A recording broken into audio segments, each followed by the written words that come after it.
Yeah,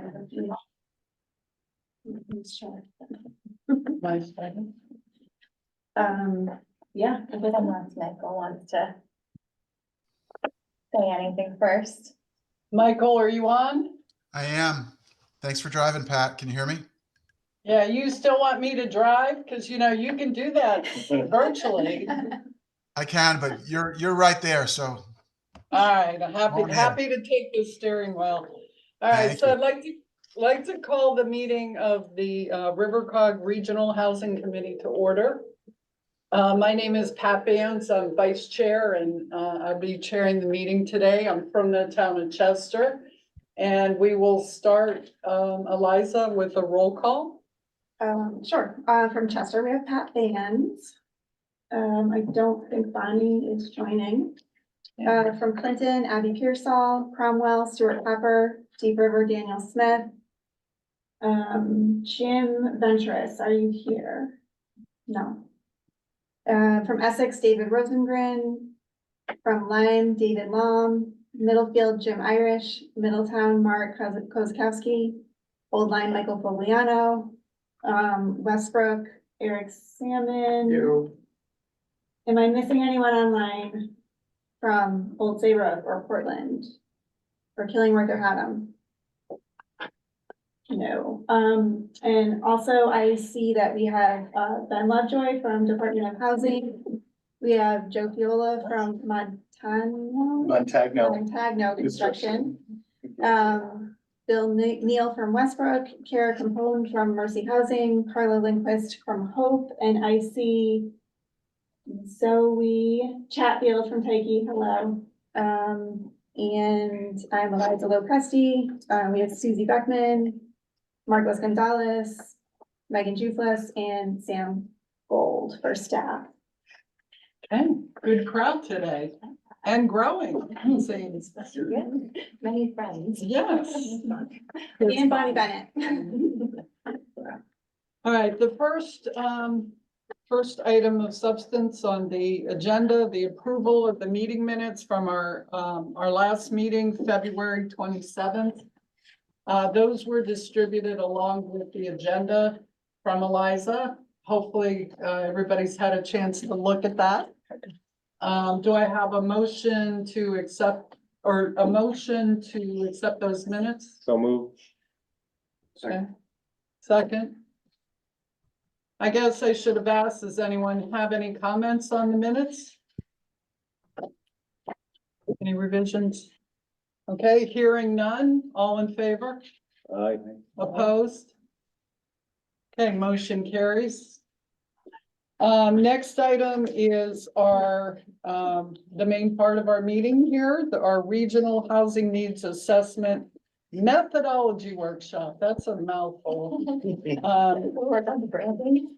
And I'm going to turn that over to Megan. Sure, great.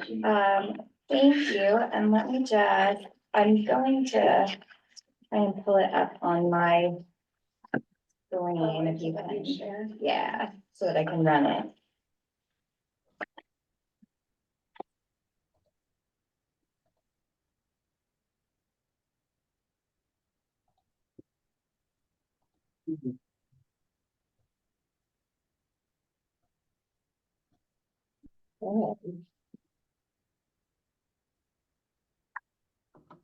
Great, so this came up very quickly, but we are turning this meeting into our first workshop for developing a methodology for our regional housing needs assessment.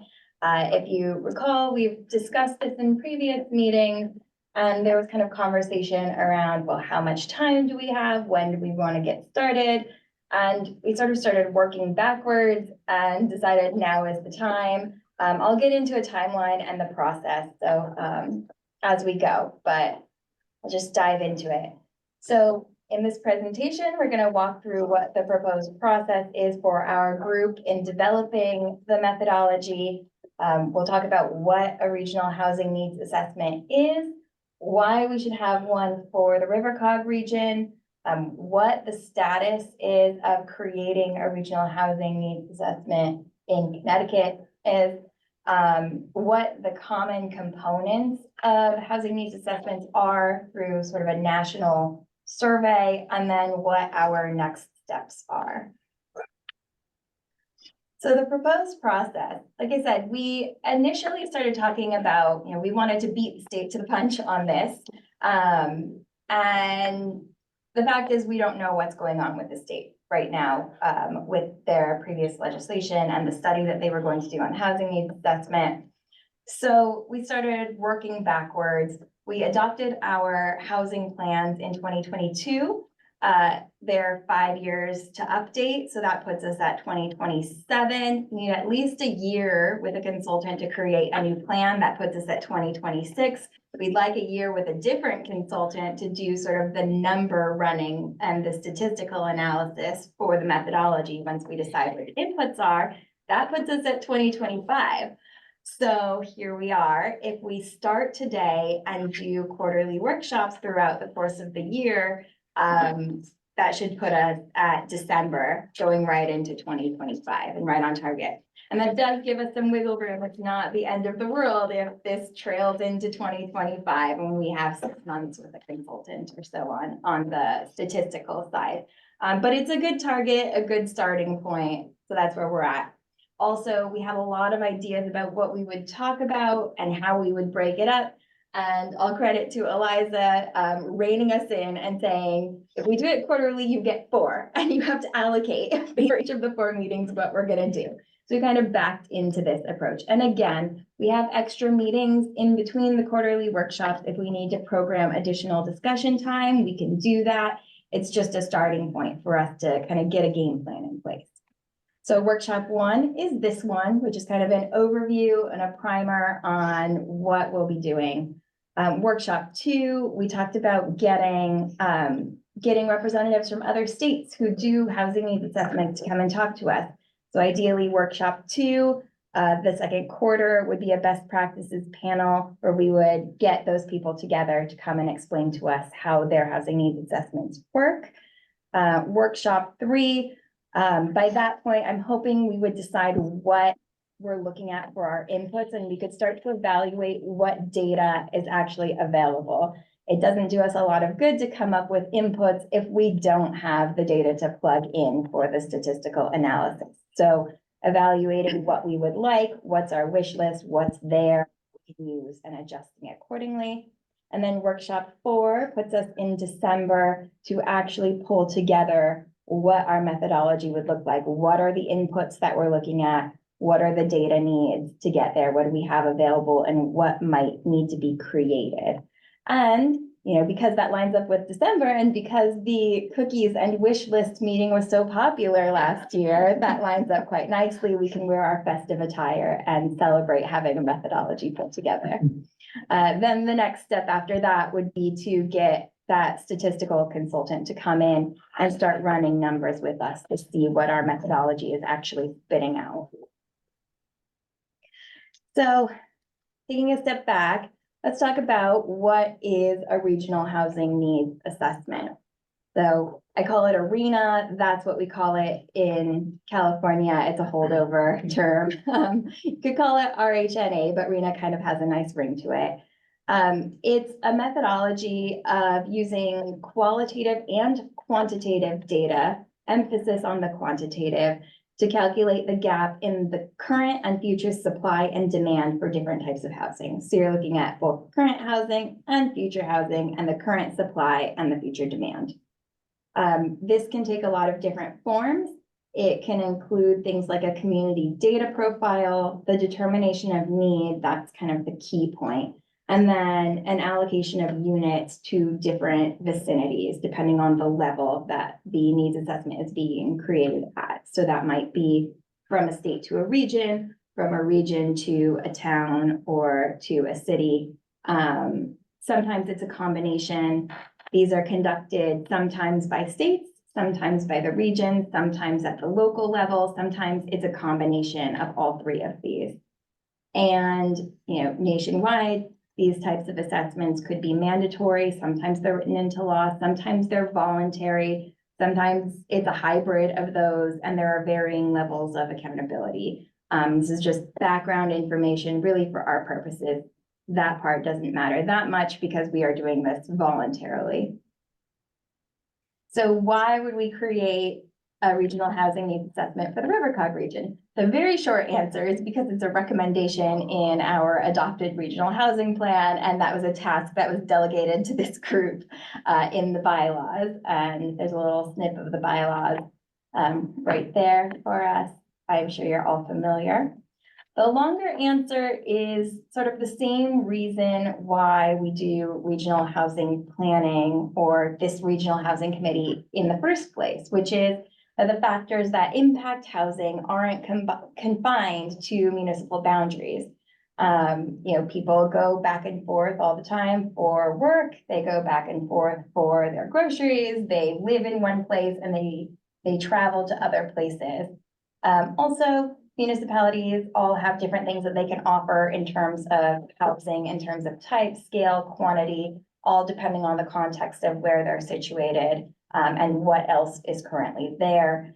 And by working regionally, we can use each municipality's assets and make the most suitable and also sustainable use of the land that is available that we have. By taking a comprehensive approach to housing, we can improve the overall health of the housing market, which should really be the goal. In a healthy housing market, there are, appropriate units across a range of price points for different families, and different people with different needs. So what is the status of housing needs assessments in Connecticut?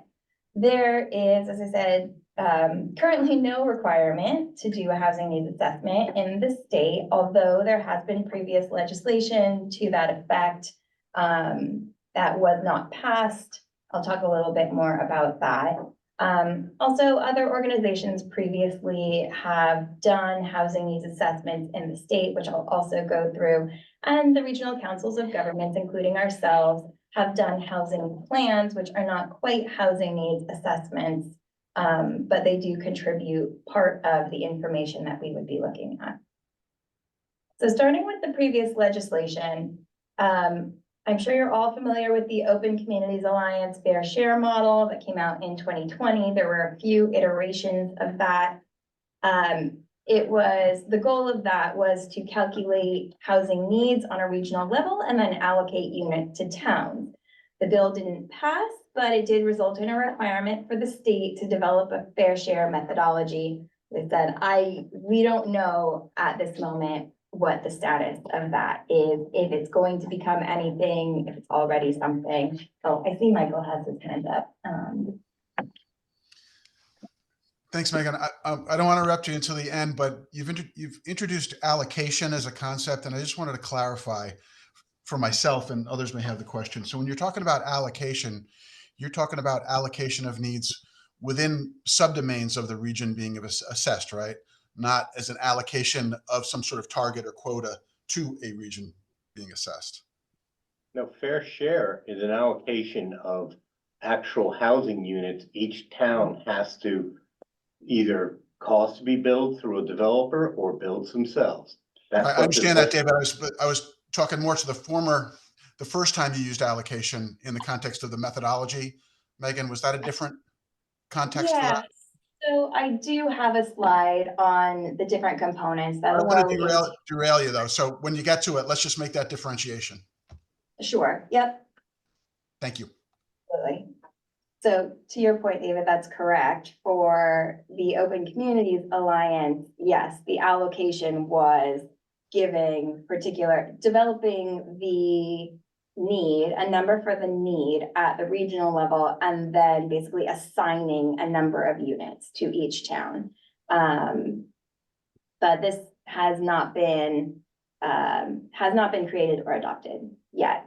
Now, it's because we're talking about methodologies here, the thing that I want to focus on is how these needs are being calculated and differentiate between what has been done in the state so far versus what's done in other places, because we are giving ourselves the flexibility to create our own formula for coming up with what these numbers of needs are, and focusing at the needs level first. So, Sorry, just because of all the initials for everything, what's OCA again? that is the Open Communities Alliance. That was the group that put out the bill. Okay. Yeah. So the way that, the housing needs were assessed through the Open Communities Alliance proposal was looking at the existing number of extremely low income, which was defined as less than 30% AMI households who are severely cost burdened. So spending more than 50% income on housing costs, that's what gave you the number. And that's the determination of the need. Those are the only things that they really looked at. And then they allocated by point system based on looking at grand list values, median household income, poverty levels, and the number of existing multifamily housing units. So in their methodology, they did not forecast. They didn't attempt to project new households or new housing unit needs for all income levels. They're looking at existing extremely low income households that are severely cost burdened, and that's what gave them their number. Other organizations that have looked at housing needs assessments that create them, the Connecticut Housing Finance Authority, or CHAFA, does a housing needs assessment. They do a two-part analysis that they do twice, once for owners and once for renters. Their determination, they don't do an allocation, they do a determination only of housing needs. And what they look at is a housing gap. So they identify the mismatch between households by income bracket and houses available to people that are affordable in those income brackets. And then they do an opportunity index as opposed to an allocation that's categorized based on market conditions. So they're looking at sales price, change in households, occupancy rates, and home ownership rates. And in their methodology, they specifically say this does not represent a number of units to be built, just the number of available affordable units needed. So they're recognizing it's a mismatch, but that doesn't mean that you have to build a new housing unit for every person that doesn't have a home to match their income category. So it's more of an identification of market conditions as opposed to what we are thinking of as a methodology for needs determination and allocation. And again, I will explain, I promise you, the various ways to use allocation. Other organizations, as I mentioned, the councils of government have done regional housing plans. So West Cog has one, Southeast Cog has one, Capital Region, Naugatuck Valley, and Northwest Hills. They all have what we're calling, or they're calling, housing needs assessments or affordable housing plans or housing profiles.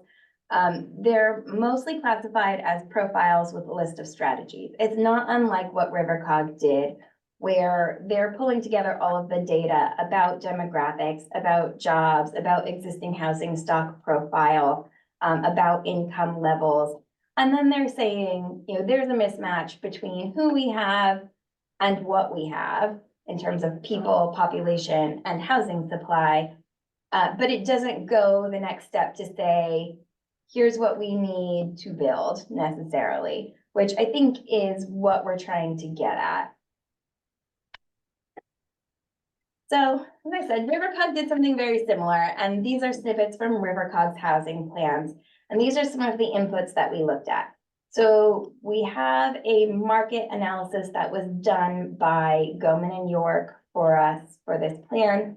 It identified sort of 3 regional housing markets that we have based on access to jobs and existing population density and household formation. And you can see just based on the color variation, we had the strongest market conditions up in the north. Second would be out towards the shoreline, mostly based on amenity value. And then in the middle is our sort of weakest housing market, or you could say our lowest priority area for housing, based on those factors. And the second map is our existing density and available infrastructure. And then the last map looks at where our job centers are. This was our future land use map from our regional plan of conservation and development, which we pulled in to make sure that all of our plans align. And you can start to see some commonalities, right? You've got the darkest colors all the way across the top, second down towards the bottom, little snippets coming up the river here. But that's just to show some of the things that we've looked at in terms of profiling. And this does go a step further to look at where good areas for housing might be, but it doesn't go that step further to show how much housing should be going in these places, or what types of housing might we want to put in these places. And obviously that comes down to the local level, but at a regional level, at least we can say, as a whole, somewhere in this region, we should be aiming for a target of some number of units and go from there. So this was the final output map from our regional housing plan. Like I said, it shows the highest housing opportunity areas. It co-locates housing with where jobs and transit are. It overlays where existing infrastructure is, so sewer and water, or both. And, the goal is also to preserve important land resources, so forest areas, prime area, wetlands, areas that are ripe for conservation.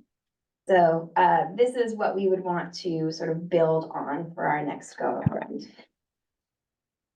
Here is a list, looking nationwide, because Connecticut doesn't really do regional housing needs assessments, or where we do, once you start comparing, they're a little bit rudimentary. So we looked nationwide to other places that have attempted or have been successfully doing regional housing needs assessments for a while. And these are the states we surveyed. Of them, some of them are very new. Oregon and Washington are really just starting to do this in 2021. New Jersey has a very interesting history where they used to do it and then they didn't do it anymore, and now they're coming back to it. So they have not started with their new iteration of their housing needs assessments yet, so we can't quite compare with them. The others are more towards the housing profile line. What we landed on were California and New Hampshire being kind of our best bets for comparisons for a really robust housing needs assessment. And they've both been doing this since around 1980. So there's a good track record of history of them having looked at this for a while. So here we go with the determination, the allocation. There are two common steps that you see in a housing needs assessment process. The first step is the determination, and that is how many housing units are needed overall. And as I mentioned at the beginning, that can be done at the state level, the regional level, or the local level, or it can be sort of a funnel down. And when we're looking at California and New Hampshire, it's sort of a state and regional, and then the localities can use it. In California's case, they must use it. In New Hampshire's case, they can use it or not, but it's there as a tool. And then typically the determinations are separated by income category. So you're looking at very low income, and then, you go sometimes up to, above average, 120% or so AMI. And that goes back to, this isn't just affordable housing. This is looking at the whole health of the housing market. So all of your housing needs across economic sectors. The second part is the allocation. In other words, who should plan for those units? And I say plan for very intentionally, because what we've heard a lot coming out of Connecticut legislation is you must provide the units.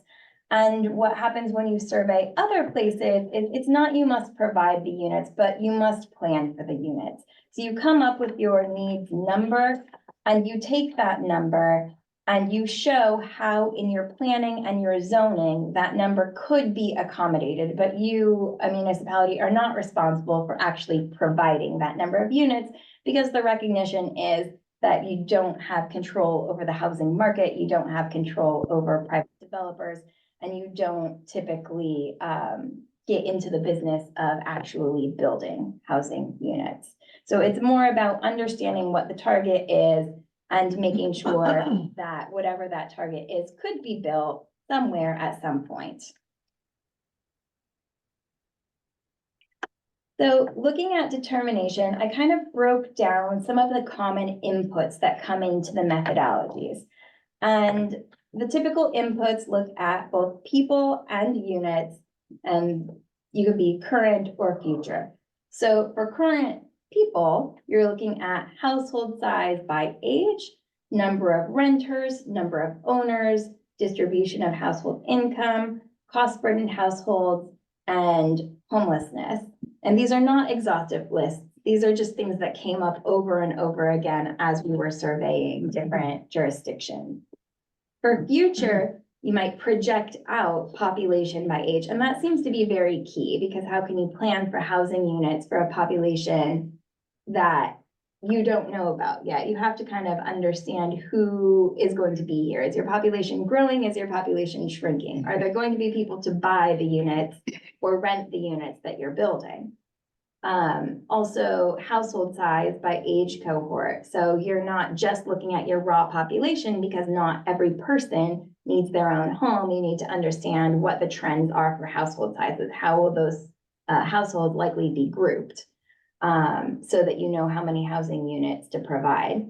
And then number of renters versus number of owners. Do you expect the number of homeowners, the trends in home ownership, to continue moving forward? Or do you expect that to change? Do you expect that the future population is going to have more renters, for example? So you would need to increase your number of rentals in your future housing supply.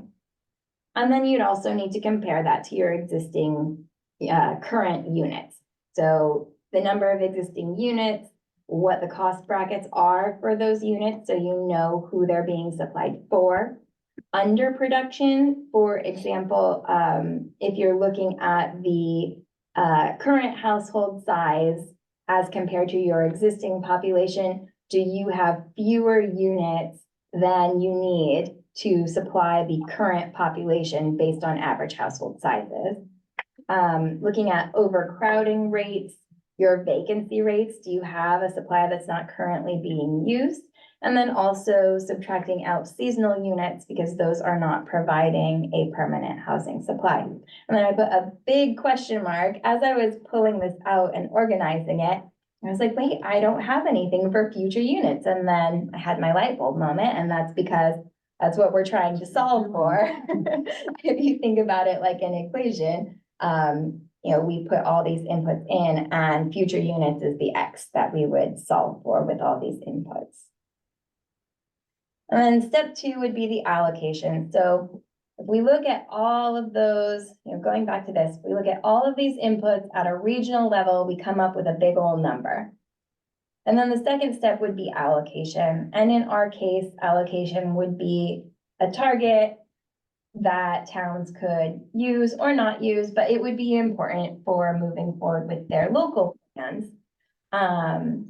And hopefully they would use them, because hopefully we would have buy-in from everybody moving forward with this methodology. But there are various ways to decide where housing goes.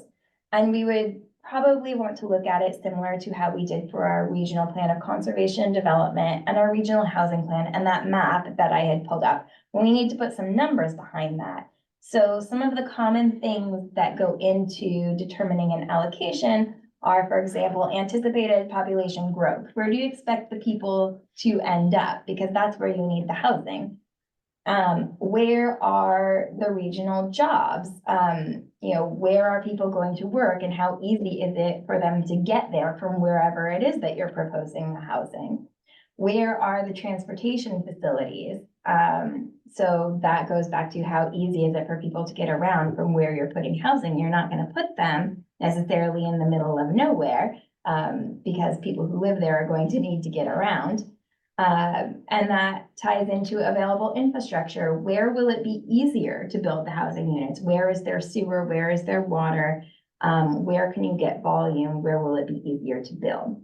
And you also have your kind of environmental considerations for making more sustainable use of the land. So for example, state greenhouse gas emission targets. We're currently working on our climate pollution reduction grant or regional climate action plan, which has emission reduction targets which relate to vehicle trips. So again, putting people where things are so that you can have the co-benefit of having them drive less, reduce their greenhouse gas emissions. We don't have urban growth boundaries. That was something that came out of the Pacific Northwest. But what they essentially do is put a bubble around sort of where their cities are.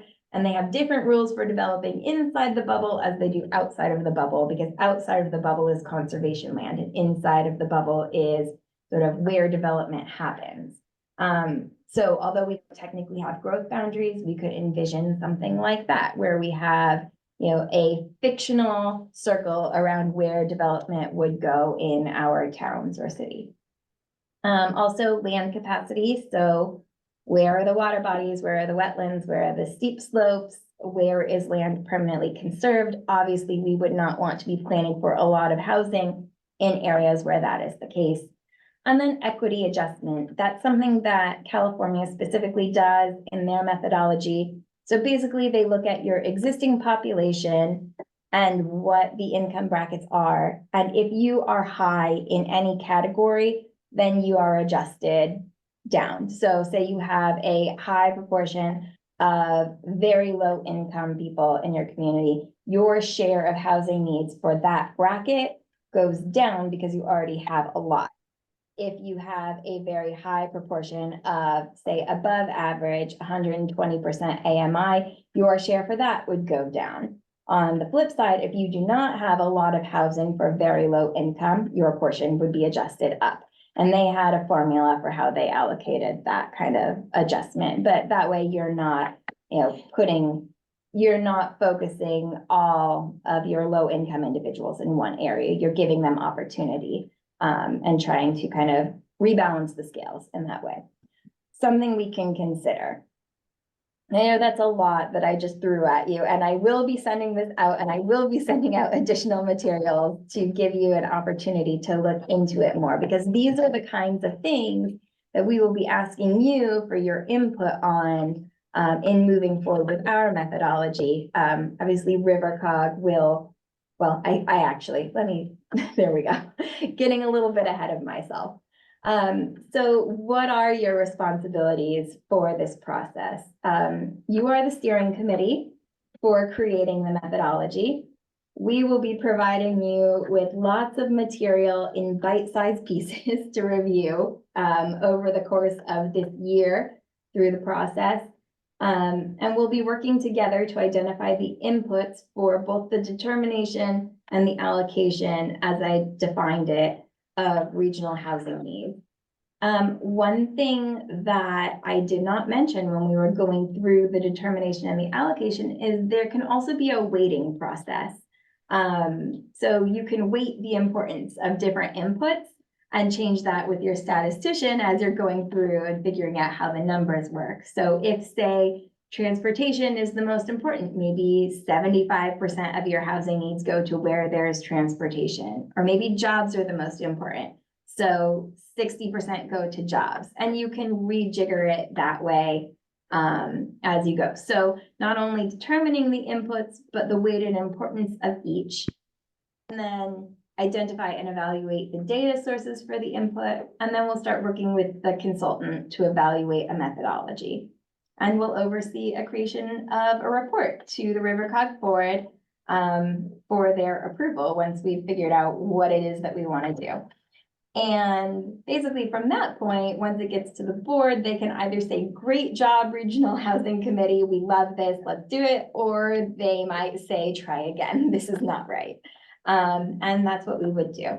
And you have us, RiverCog staff, to facilitate this process. We will be providing information, we will be running workshops, and kind of, overseeing the process.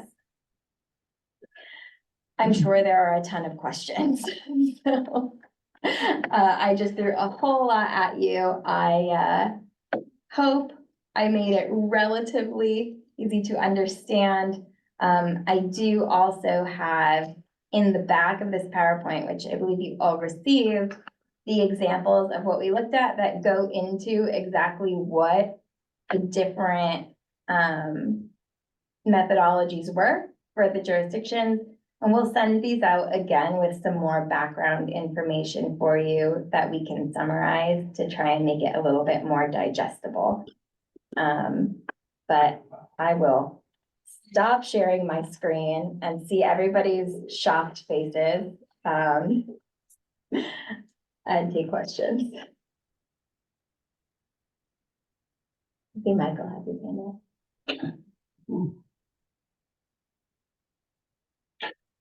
I have a question. Okay, so you're gathering all this information. I guess what I keep asking myself is, okay, this is gonna sound stupid, but to what purpose? What is are we trying to determine an ideal community? And then work towards that? What's the baseline, so to speak? I mean, you know, that's the millennial question, you know, since Plato. You know, what are we trying to accomplish? What is our republic? What is it? What do we want our republic to look like? So I think the So- end. Go Sorry. ahead. So that's my basic question. Do we want, you know, diversity in terms of race? Do we want diversity in terms of income?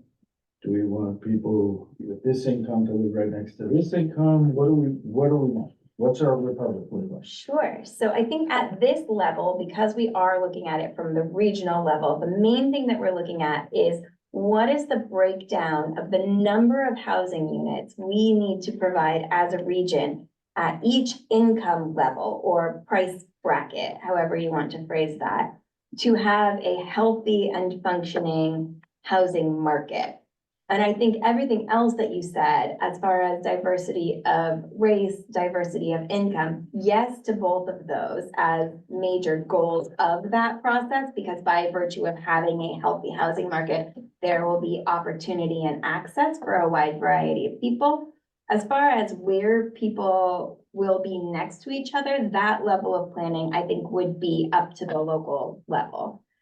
So that would be something for local planning commissions and zoning commissions to be looking at where exactly in their municipalities they would like housing to go.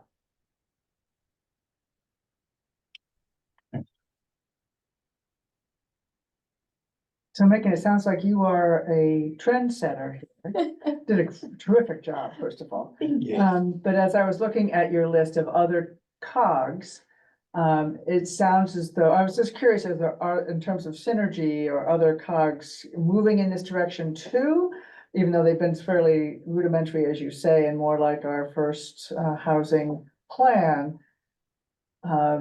Are there others in that list that are doing more along the lines of what you were suggesting? Yes, so I'm glad you asked that. If you remember Beth Sabilia, who was here last meeting, she's working with Southeast Cog to do this housing needs assessment as well for them. So we're kind of dual tracking our methodologies and Okay. hopefully we can bounce ideas back and forth off of each other. And the goal would be, I've spoken with her about this, if we can come up with something that we are both reasonably happy with, or that is relatively similar enough, that's a powerful statement to the state to say you have multiple cogs who are on board with a methodology that looks something like this. And does she have a similar time frame of the end of the year? Yeah, that's my understanding. Mhm. That's good. I think we'll need that. Other questions? Yeah, Michael. Last question. He's had his hand up there. Michael, can you hear us? Oh, We can't hear you. He's on mute. Okay.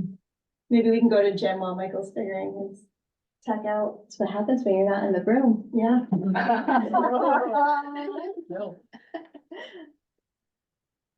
Jim, what's your?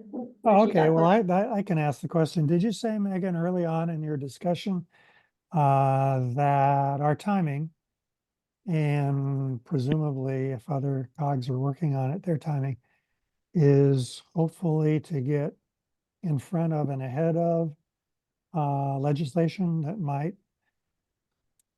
follow that which didn't pass? Mhm. Sam, yeah. Yeah, Did you I want can. So, following housing legislation, the idea of fair share, the idea of housing needs methodologies has come up a number of times in the last few years. And we see this as a good opportunity for us to be a leader in this. And that many of the methodologies that have been put out there, I think are rather simplistic or at least not well suited to our region. So the thinking here is to get out ahead of this debate and once again be a leader in the state.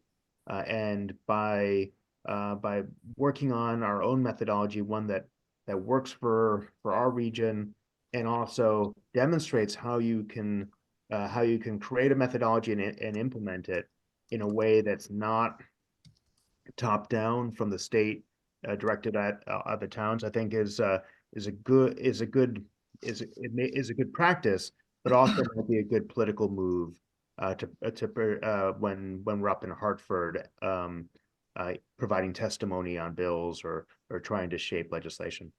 Yeah, and I would just say that I think it's appropriate to let all of our state legislators know we're doing this so that they are aware of the potential information, valuable information that is being generated. I agree. Megan, I think I got my microphone back. to? Can you hear me? Yes. Good. First, thanks for clarifying at the end there. I had the weighting of inputs and allocation not crossed, but thanks for clarifying the relationship between the allocation and the weighting of the various inputs like transit and equity, et cetera. Also, very happy to see a capacity component to the input because I think that's actually going to take the needs assessment and make it plannable when you actually have not just the demand but capacity. And a question that we're probably not going to be able to answer today, but it popped into my head as you were talking about allocation again, which is, are we going to contemplate allocating to areas that might cross municipal boundaries because they are part of an adjacent or a contiguous transportation area, or one of the potential weighting areas, which will be complicated. I don't think we're going to be able to answer it today, but just something to kind of put out there as we move forward on this. I can think about, the Route 1 corridor, potentially 9, Route 1, both east and west of the river.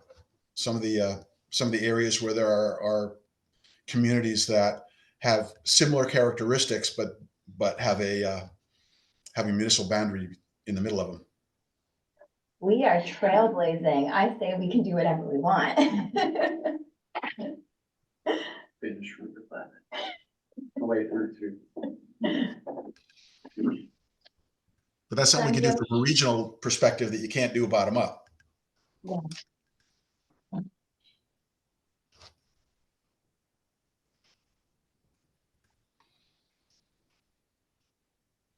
You have that, Michael? Yes, thank you. Ben, hello. Hi, everyone. Can you hear me okay? Yeah. All right, perfect. Yeah, so commend you all for taking this on. It looks like a very interesting project. Just to be clear, OPM is lead agency on that housing needs assessment, and the Department of Housing, I can't comment on the status of what's going on with it. But I guess my question for you is, Megan and the team, if these two are sort of actively happening concurrently, what's the game plan if there's variances from one to the next? Is there sort of a regional needs assessment that would be prioritized, or I Like, think, I can't imagine there'd be a huge difference methodologies. I mean, ultimately, no matter which way you slice this, we're short on housing units in Connecticut. So, most of the needs assessments probably across the board are gonna show a shortage where those need to go. Are probably gonna align a lot with transportation networks and areas with infrastructure that can support it. We've all heard those lines. I'm just curious what the sort of approach will be if there's a significant variance between the two, and which one sort of would be prioritized within the region, if that can even be answered. yeah, I mean, I'll start, and if anyone else has anything they want to jump in on. My thought is we're doing more effort, I think, at the regional level. We're putting in more inputs and more effort than what is probably being done by the state. And so I think you can go above and beyond whatever it is that the state comes out with, and that wouldn't be a problem.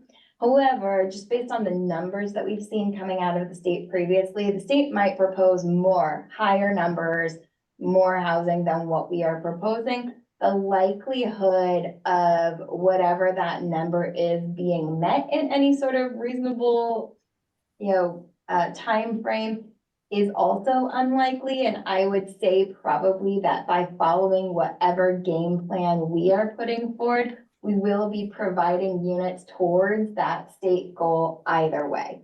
So it just means that we put in the foresight and the thought as to how we would like to provide units. And I honestly just don't think it will matter too much.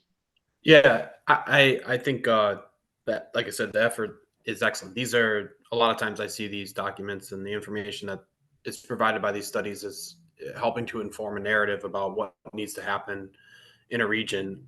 As Michael mentioned, areas in a region, the regionalism, the dirty word in the in the room in Connecticut at times, doesn't think about town boundaries as much, but where the building happens, as we all know, is happening at the local level. And so prioritizing, if the needs assessment, I think can help prioritize focus areas within the region that would be best supported by housing, and then the localities can use this tool to show their constituents and the rest of the people around them, like, look at this very comprehensive needs analysis that really shows here's a gap. I think that both informing the development but also the public narrative, which has to happen too around this, is best informed by concrete data. So commend you all for doing what you're doing out there. I think it'll serve as a powerful tool, like I said, and sort of multiple capacities. But most likely, we can sort of foreshadow that the plan itself is going to find a pretty significant need, and probably a pretty significant need in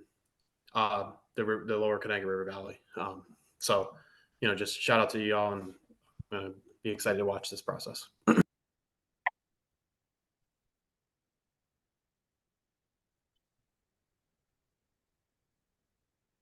Sounds like I'm And I scared. don't have any more comment on that. that's it. Yeah. Nobody is crying. There's no tears, so we're I actually looked through these slides and I have to say the case studies were the most confusing part. And my eyes began to glaze over. So I was hoping you were going to sort of run us through that. Because maybe at a high level, but I found that if those are our models and we're going to begin, Yeah, it seems to be, I think you've done a good job of sort of sharing where we want to go. yeah. But it'd be helpful to me, I don't know how much time people have, but to at least go through those with a high level view.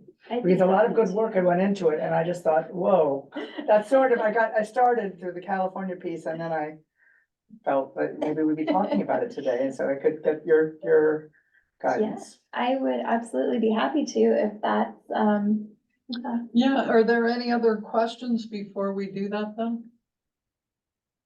I have a question. I'm sorry, I'm on this mobile device. I have no idea how to raise my hand on this thing.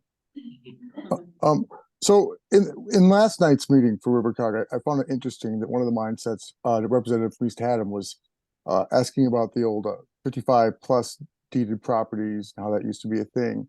But what I took away from that was, she had said she lived in Florida, and there's a big want, if not a need, coming in the close future for people that are living in areas like the villages. And I'm reading a book about climate migration of, the states like Michigan are actually trying to rethink their housing and how to accommodate people from these areas that are getting hit with hurricanes and tornadoes and all the things that we fortunately are not as of yet getting. Does the state have any kind of forecasting numbers on how that will affect us? Because even looking at the map that was presented last night, a lot of our people here, your constituents on the shore, might be moving inland. And so when I see that, like, places, like Deep River, that isn't maybe all that hospitable in the center, and Chester isn't all that hospitable in the center as far as the way the methodology is looking, on the outset, they're going to look really good when we become, in relatively 20, 25 years. Uh, it's going to be a bit more dry land up here on the elevation. I'll take that on.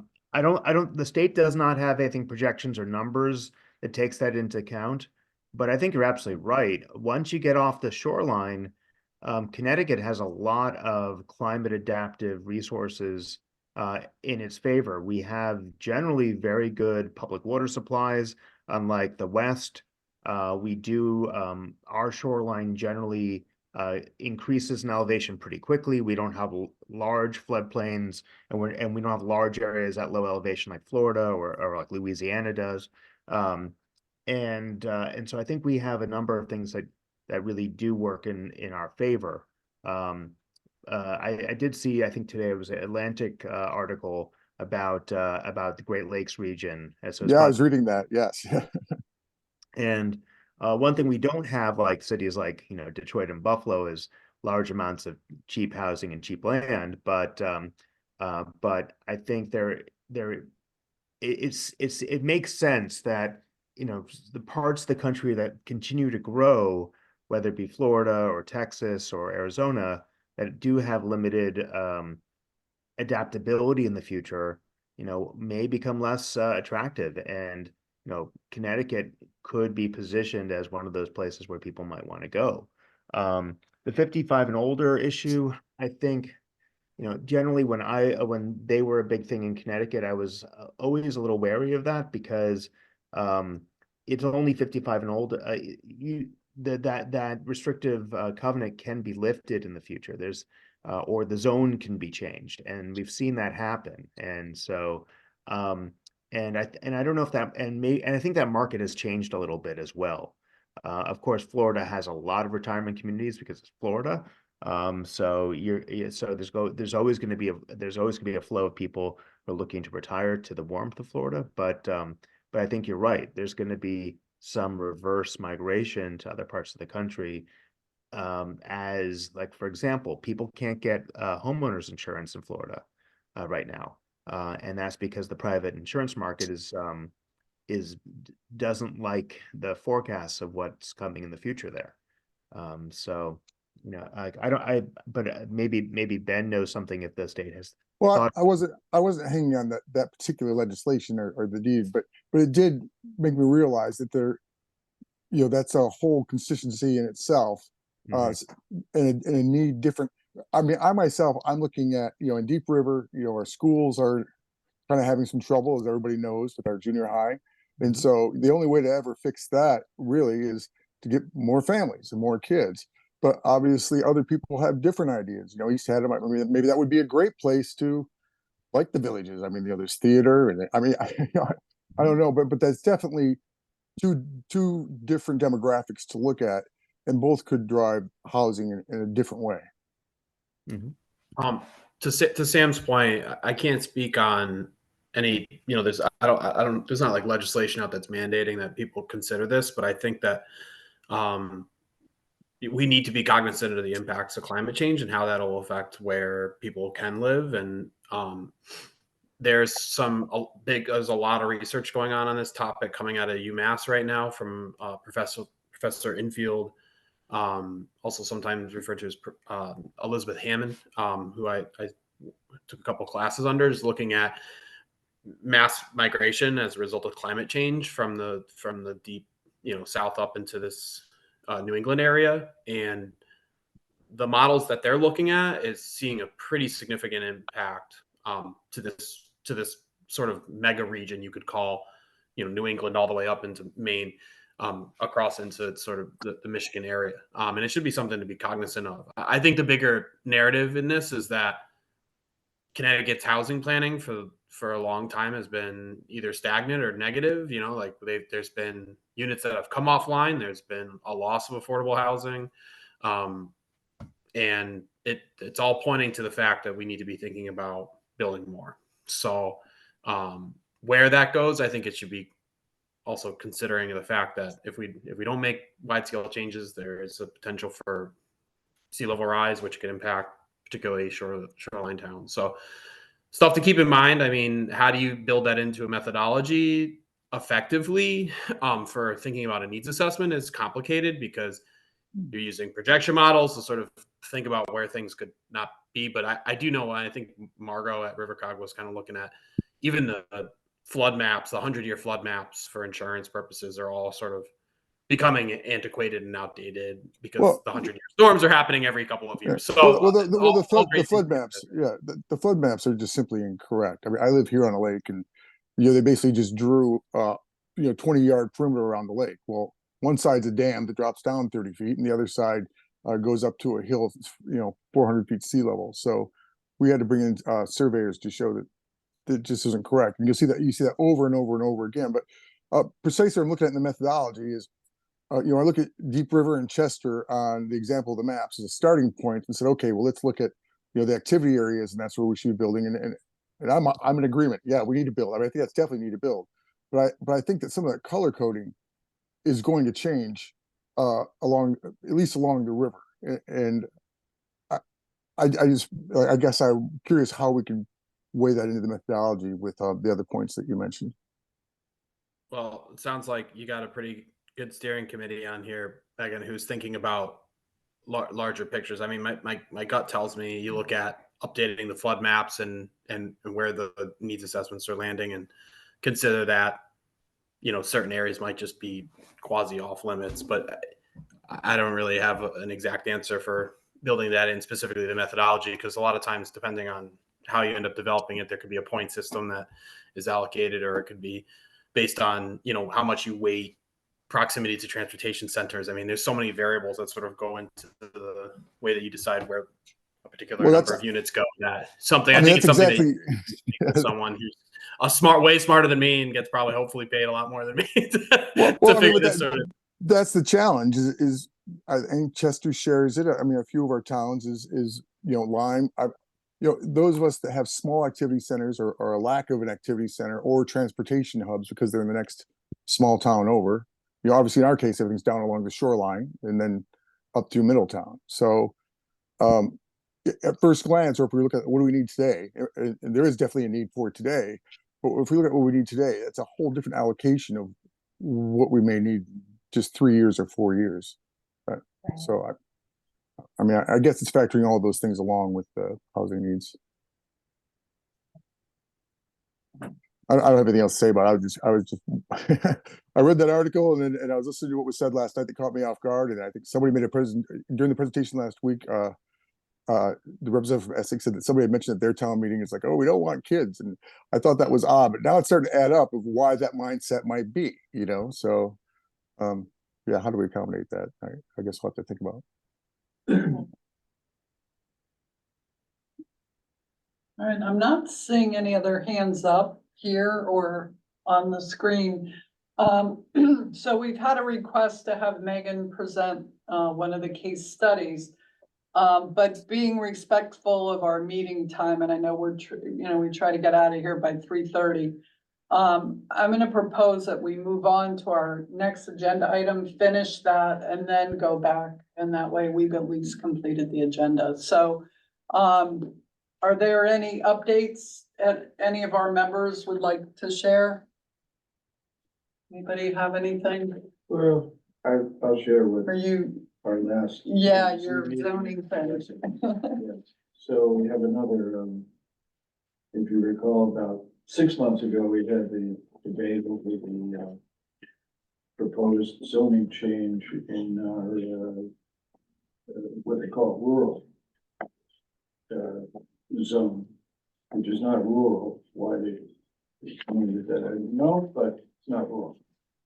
And we had, you know, the community came out and, well, a couple of hundred people came out at 2 public hearings.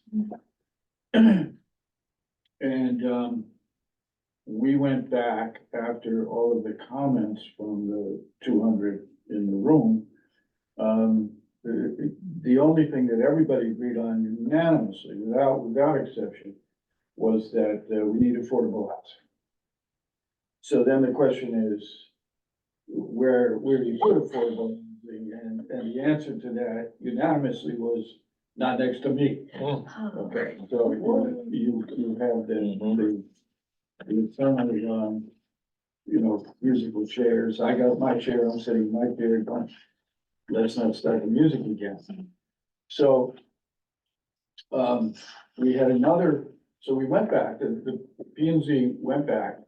And one of the other takes from these meetings, these public hearings, was that they didn't want a developer coming in and dictating a new zone or anything like that.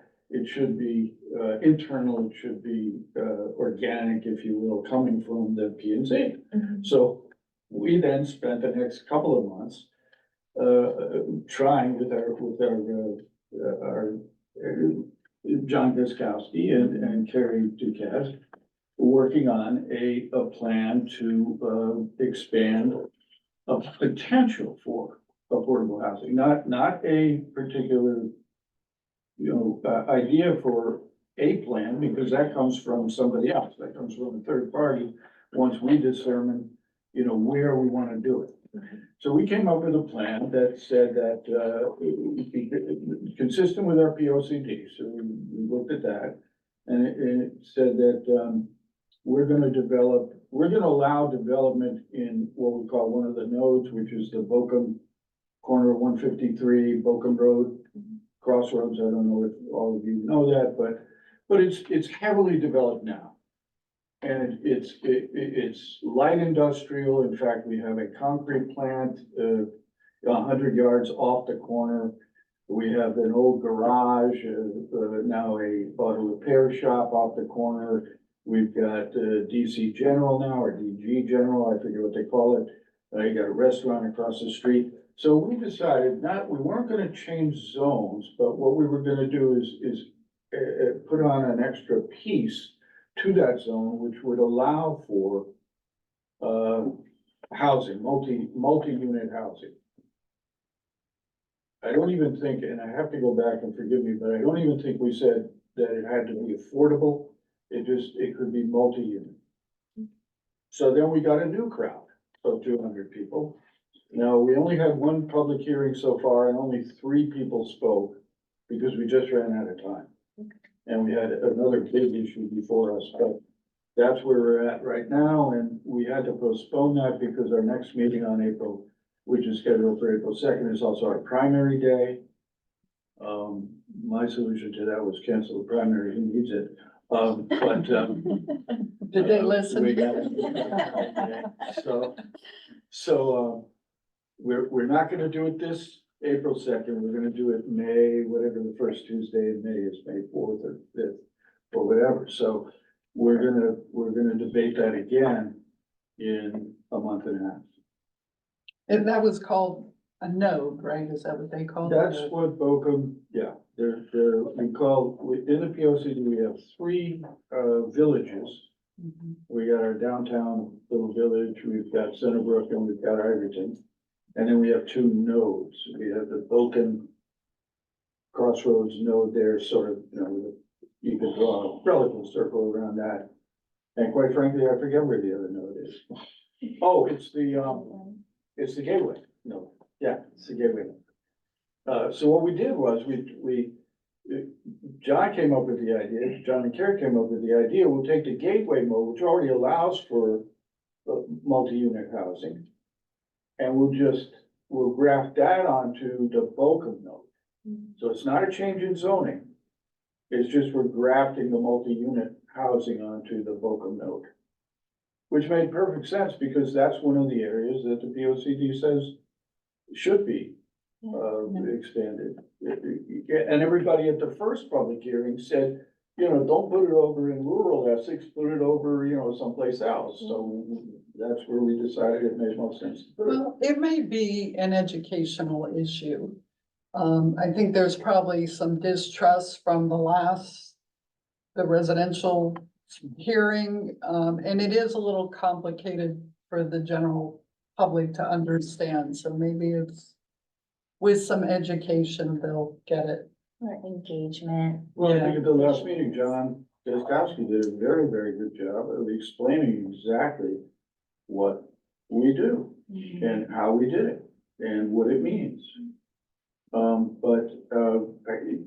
You listen to the comments that come back and it's frustrating because first, there seems to be a lack of understanding that changing the reg is not the same as saying, okay, now we're gonna have a project. Right. And, you know, the one doesn't follow from the other, and I would say very rarely it's gonna follow from the other. But you have all these theories about, oh my God, somebody got up and spoke for 10 minutes and accused our board and members of our board, not all of the members, but some of the members of our board, of basically corrupt activities. You know, that's how bad it got. Seems to be the way today, but. Yeah, well, Thank it you. was astonishing to hear that, you know, our chair was accused of basically, you know, soft corruption, almost like being paid off to establish, you know, by a developer to promote this idea of multifamily housing. Can I share That's what it came down to.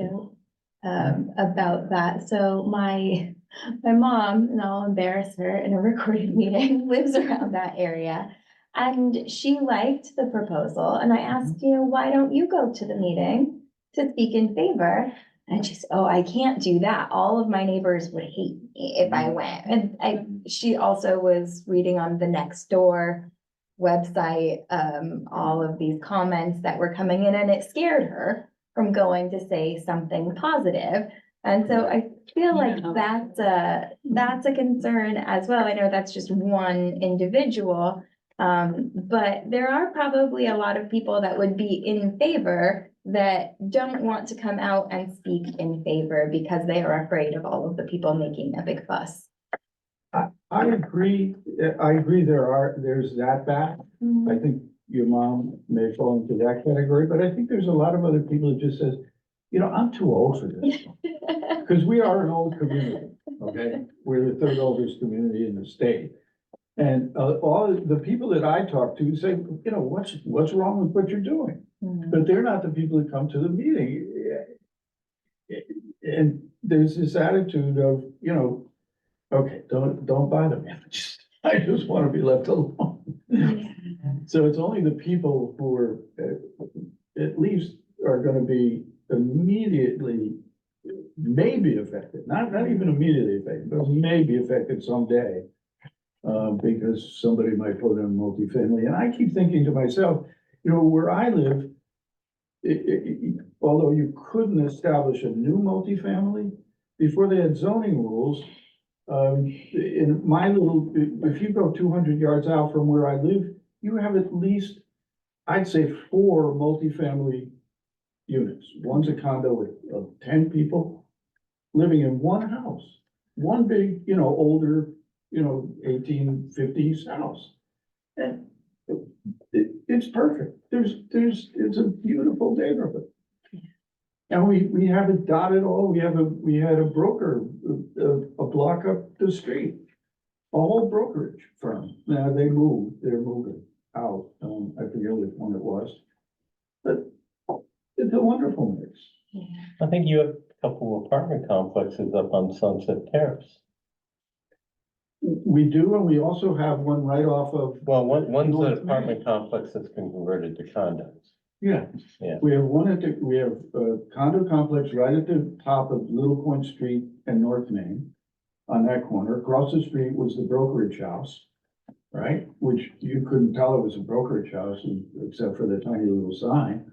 in front of it. We have a multifamily, catty corner across from the top of Little Point Street, at least 3 of them up there. And, it's a wonderful neighborhood. Well, that's all the more reason why this group is here, to keep chipping away at that and pushing the boundaries and making that happen. So I would Yeah. encourage you to just stick with it and keep pushing. So- Well, I'm hoping this time, we do have the consensus of the board to override the fears of some in the community. Oh, well, thank you for sharing. I'm sorry to take up so much No, time. that's fine. Any other shares from either members or guests? We have an update from Lyme. I've said that we had, previously that we had, our zoning board was working on an amendment to our regulation to allow multi-family unit for the purpose of affordable housing only. That has, it's being put on hold because our current POCD specifically says no multifamily housing.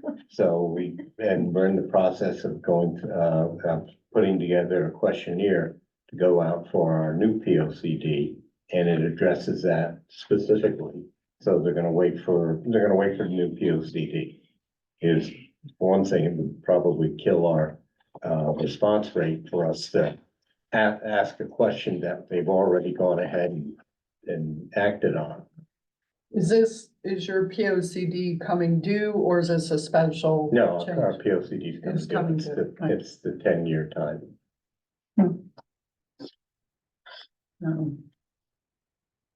Challenges at every turn, huh? But it doesn't make sense to have something that, do something that directly goes Contrary, oh, against sure. your POCD. And then say, well, we're all for it. We're big proponents of plans first here. Anybody else? There was another workforce housing. Does that come into play with? You're talking about for the first responders? No, just in general, because the term affordable housing has such a Negative connotation, Mhm. yes. And so I think they're trying to switch that a little bit to workforce housing Yeah. so that some people get a little bit more buy-in. I don't know if that's The governor was, I Yeah, mean, that was happening at the state level, but I Exactly. think that, I don't know, kind of backed off of it, but. yeah, well, we had some stuff that just recently came down that said that. That's why, the reason why we're looking at. One of the other things I just wanted to quickly mention is the timeline of most of these projects, right? On average, you're talking 18 to 24 months. So and everything that we're talking about today probably won't even come to fruition till 2026, right? I mean, reality, when you're looking to put together the plans and then go through, planning and zoning and trying to get everything permitted and before you put the first stake in. So it is a cumbersome process. Oh, we have some people who think they can do it quicker than that. I'd love to see it. I'd love to see it. Well, it depends on the size of the project too. If you're talking 20 units versus 40 or 100, then yes, there's some give and take there. But on average, most of the complexes that we're developing are in the 40s to 70 unit. And they're typically 16 months. Yeah. Yeah. How's the one in Chester? What is? Oh, didn't want to think about that. Well, it was, the last time I reported a month or two ago, it was challenged by a group of residents and they have sued the town and developer. It's in delay land. So, Superior Court? The Yeah. positive thing is it's been moved to the housing court in Hartford. So it was filed in Middlesex County, as you would expect, but it's been moved to the housing court. We have judges that are hearing these cases all the time. So you at least have a judge who is familiar with the need for housing and the 8-30G statutes. Oh, so when you say housing court, I'm curious, because I'm a lawyer and I didn't do real estate, but Usually when we say housing pro, we mean the GAs. Right, but the Superior court, but the governor created, or the judicial department created a court that would deal with these types of matters in Oh, Hartford. okay, so they are So like superior court special, judges. special. Oh, wow. Yeah, who specialize in that, so it's sort of a Has for a number of years, but special yeah, docket. it's a special docket. Got it. But I mean, right now it's looking like nothing's gonna move till the fall. Right, that's about the right time. Takes about a year. It takes time. What's it, 5 years in Superior Court for a civil case? But Well, with eight thirty G, it's expedited. well, yeah, right, so I'm not sure what the average one was. When I started practice, it was something like 7 years in the Superior Court. But then it dropped way down to 2 years. So it may be that ballpark, but it's And not a with COVID, it typical was civil case. extended again, but Now it, you've got special judges. right, in a special docket, so hopefully, Special dockets, hopefully, so it should be you know, very it's at least a year away. Yeah. All right then, so we've concluded our, the business on our agenda. I would say maybe go to, not to exceed 3:30 for your, Overview. Yeah, I'm looking for specific. extra credit, and then we'll adjourn. Sure. I don't know. Just a quick note on workforce housing. I've heard that come up before. We floated that and the senior community pushed back because they need affordable housing too. So it's tough to, Can't please everyone. yeah, affordable. We're kind of resigned ourselves to affordable being sort of the blanket that covers almost all of it. But anyway, Yeah, we ran into that as well. point well taken. We've gone from starter home to workforce housing to affordable. Yeah, we keep trying to find the right label, but there's always a contingency that comes out and says it's the wrong one. Yep. So what are you gonna do? Price protected housing. Sounds reasonable. All right. Oh, rent control. True. All right, so I'm not gonna deep dive, but I will go over. And if there are any questions or you want additional information, just stop me and I'll provide more. But I will approach with from the position of less is more. Oh, yeah, high level. So starting with New Hampshire, as I mentioned at the beginning, these kinds of housing needs assessments can go state, regional, local, or some sort of combination. So in New Hampshire, it's a partnership between the state and what they call the regional planning commissions, which are sort of like a cog. It's a regional kind of coalition. So the regional planning commissions develop the housing needs assessment, and New Hampshire Housing Department conducts a statewide market analysis that the planning commissions can use. But the state also provides the model or the methodology for the regional planning commission. So the state's coming up with the model. The regions can riff on the model or they can use it just as is, but it's being provided. And then the state also creates a market analysis that can be used. So breaking this down into our two pieces, we start with the determination. So methodology first looks at projected population and also employment growth, as well as the current need. So the current need is all of those things that we had talked about, like the overcrowding or the shortage of housing units for the current population, and also sort of that gap between the supply and the population income. It projects the number of housing units by tenure, so that's either rent or own, and then the area median income, so broken up into those price brackets. And those are the numbers that municipalities need to either allow or accommodate in order to meet the future need.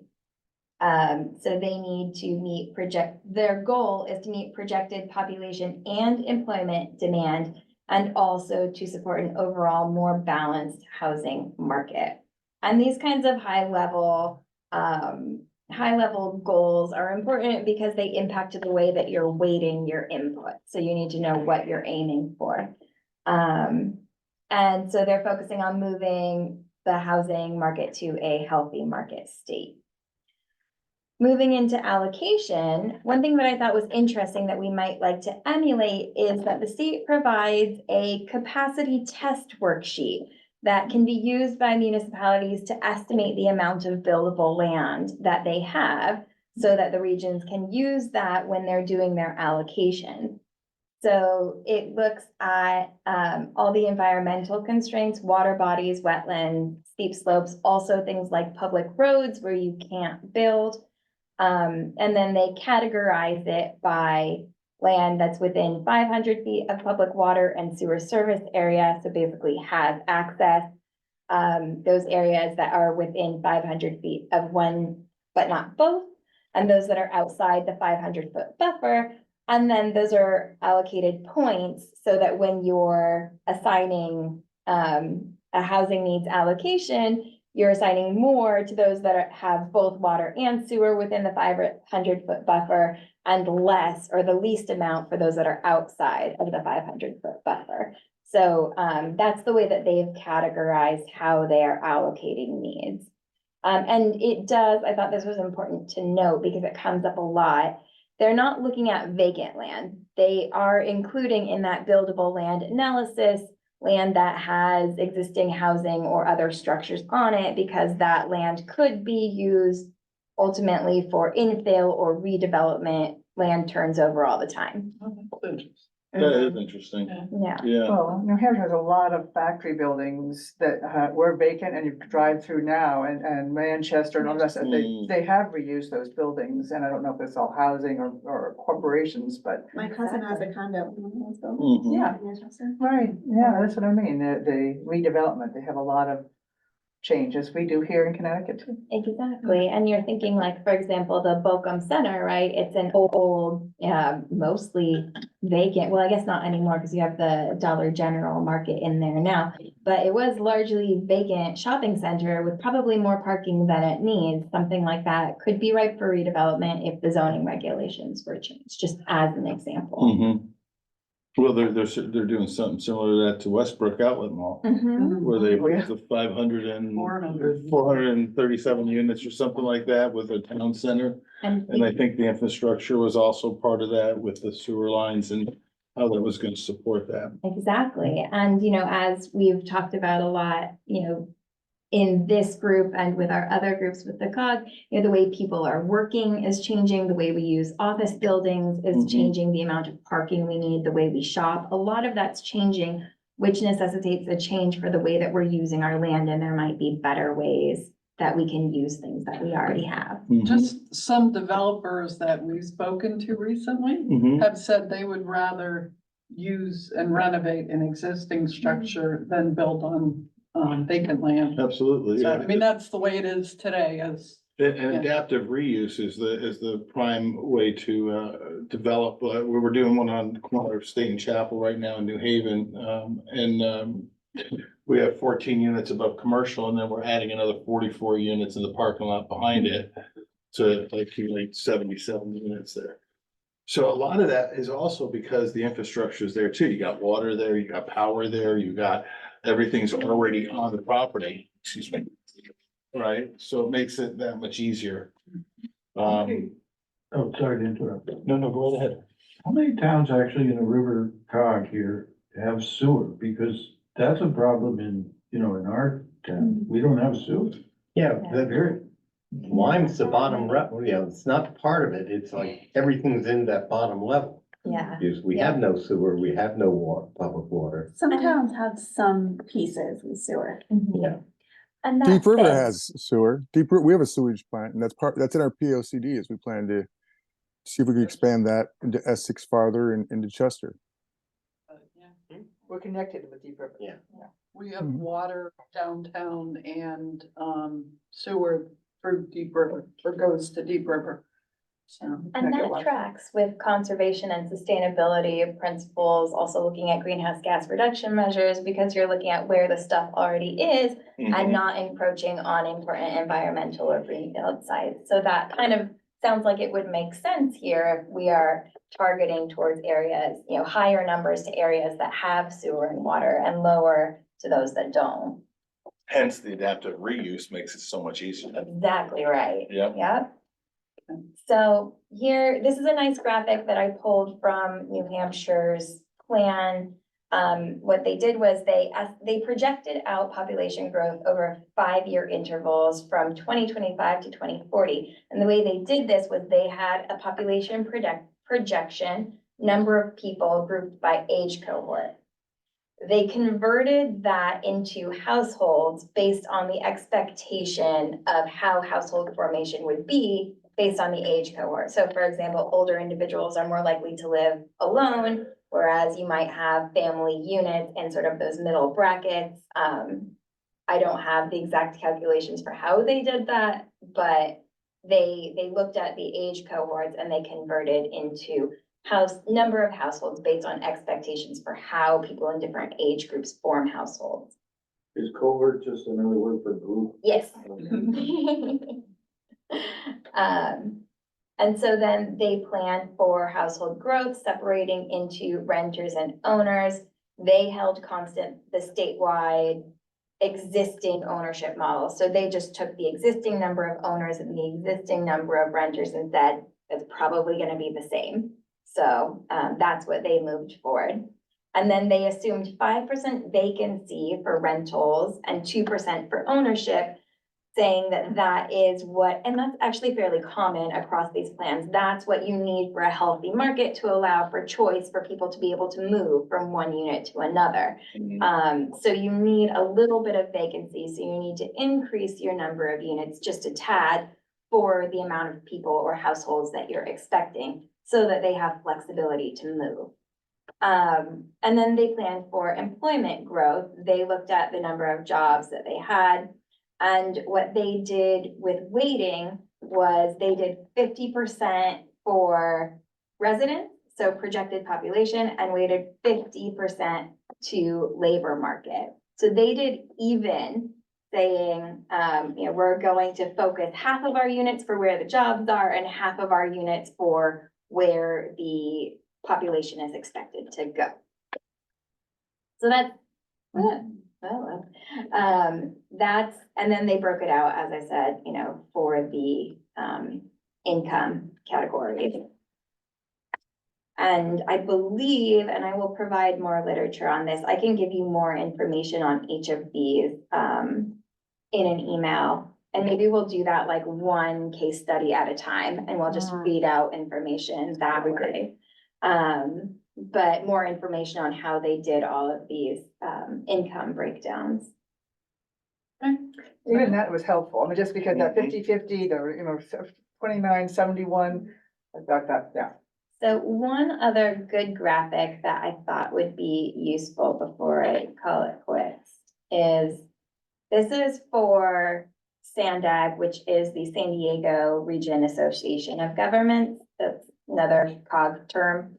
And so this top number was the number of units that was allocated by the state to the San Diego region. The San Diego region decided, okay, we're going to allocate 65% of this number of units to areas that have transit. And from that 65%, 75% of those are going to areas that have rail and rapid transit. And 25 are going to areas that have major transit stops. And they define what both of those are. And they're just going to municipalities, right? So they're not targeting specific locations. They're saying if you're a municipality that has rail or rapid transit, 75% of these are going, to across all of you. And then the other 35% that are not going towards transit are going to where the job centers are. And then they have their equity adjustment. And I put this table in so that you can kind of see how it works. So you've got jobs, you've got the total number of jobs for the region, and that's 100%. And then you have the total number of jobs for each jurisdiction within the region. And so, for example, 76,000 is 4.6% of the regional jobs. So that's how they break out the allocation. Where do you see the 4.6%? I'm sorry. Where it says regional share. Oh, gotcha. Okay. Those are existing jobs? Those are existing jobs. Yep. Projected. Yep, these are existing. And same thing with the rail stations. Since we're dealing with less, fewer commas here, it's easier. So Carlsbad has 2 rail and rapid stations, and that's 1.3% of the total 154 rail and rapid transit stations. So that's how they allocate their share. So I just thought, to me at least, this kind of crystallized, all right, we're talking all these big scary input numbers, but really it breaks down fairly simply if you're just looking at, here's your total units, here's how we're breaking them out. And it really just looks like share of total for the region. Of course, we still have to come up with this number first, but yeah, it's, at least I think it makes it look more doable. So if sending out sort of maybe every, what's a fair time frame? Is it weekly? Weekly we send out a case study? Is it every other week? I mean, what seems reasonable? I don't want to bombard everybody with too much information all at once. Do you have enough for weekly? Well, what I would like to do, I mean, I do. Sadly, I do. Google. But you can only keep it up for a couple of years at that rate. What I would like to do is send stuff between now and our June meeting, where we do our next methodology assessment. So I could do, I'll look at what I have, do maybe every other week. Yeah.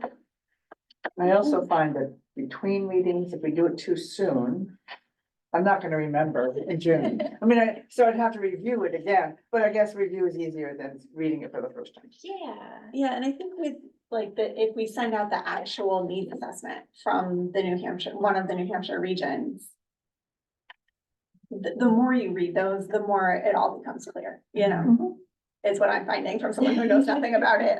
And from having to listen to me. All day.